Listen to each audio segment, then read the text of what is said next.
Ada sebuah rahasia bernegara yang juga merupakan pelajaran di akademi dulu, yaitu bagaimana strategi bernegaranya Bapak Negara Indonesia, yaitu Bung Karno. Tentunya sebagai putra Indonesia, kalau di akademi dulu ada cerita sejarah yang membawa nama Indonesia, bangganya bukan main. Maklum, itu di negara seberang soalnya. Dalam hal keilmuan di akademi dulu, sekedar menginformasikan urusan Rothschild, ada lebih dari 10 jam pelajaran di kelas menjelaskannya. Misalnya, bagaimana mereka temurun mengendalikan kawin antar sepupu demi menjaga kemurnian turunan mereka dan menjaga harta mereka dalam sistem distribusi keuangan dan kendali sumber daya alam dunia. Jadi, ketika pelajaran bernegara dari banyak negara diajarkan, selain dari sisi who control the world dan how the world work, sampailah ke strategi bernegaranya Bung Karno. Dan ini keren sekali. Ceritanya kita sederhanakan.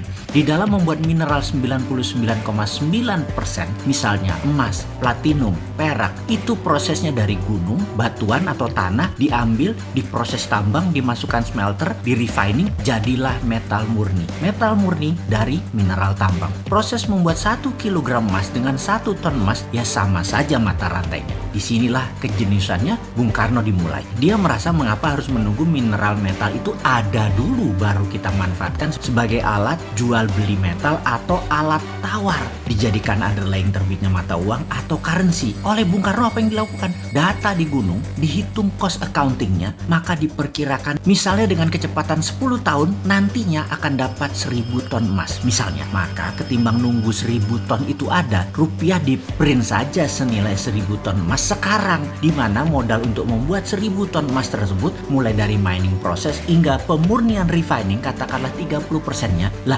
Gunungnya gunung sendiri ngapain dibayar, karena itu harganya cuma 30%. Yang dibayar hanya proses tambang hingga pemurnian saja, karena itu dapatnya cuma 30%.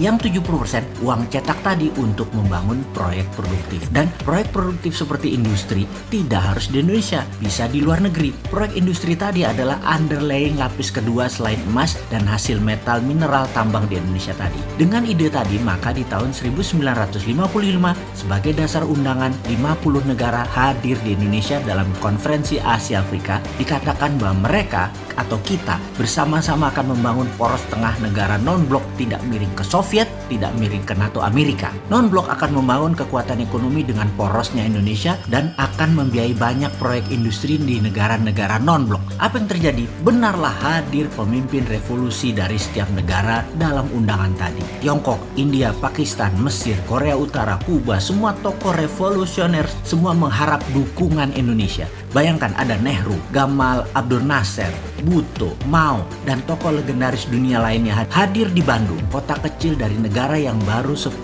tahun merdeka. Saat itu, ide jenius Bung Karno mempesona dunia. Indonesia akan membiayai negara non-blok ekonominya tadi. Ternyata, Bung Karno hanya pemikir tunggal atau pemikir sendirian. Di dalam negeri dirongrong kelompok-kelompok yang ingin berkuasa seperti kaum nasionalis, kaum sosialis, komunis, terus berada di sekeliling Bung Karno untuk dapat mempengaruhi kebijakan politik Bung Karno. Kaum Nasakom itu dirangkul oleh Bung Karno. Inilah yang membuat gonjang-ganjing politik nasional kala itu. Di dunia, kekuatan diplomasi dan manuver rupiah sebagai kekuatan ekonomi belum digarap sempurna. Geoekonomi belum tergarap cantik. Jadinya, beliau selesai dengan kudeta cantik di tahun 1966 yang selanjutnya sahabat tahu ceritanya. Pelajaran sejarah di akademi berhenti di cerita tersebut. Namun dunia tidak berhenti di situ. Tiongkok mengambil ide Bung Karno. Mereka tanpa jaminan sumber alam mineral metal berani melawan hegemoni negara superpower di tahun 90-an, di mana Amerika lagi fokus di Timur Tengah untuk mengambil energi minyak dan gas. Tiongkok printing renminbi berdasarkan industri dalam negeri. Dalam 20 tahun underlying mereka kuat dan mulailah ekspansi ke luar negeri, meminjamkan renminbi cetakan yang banyak ke negara luar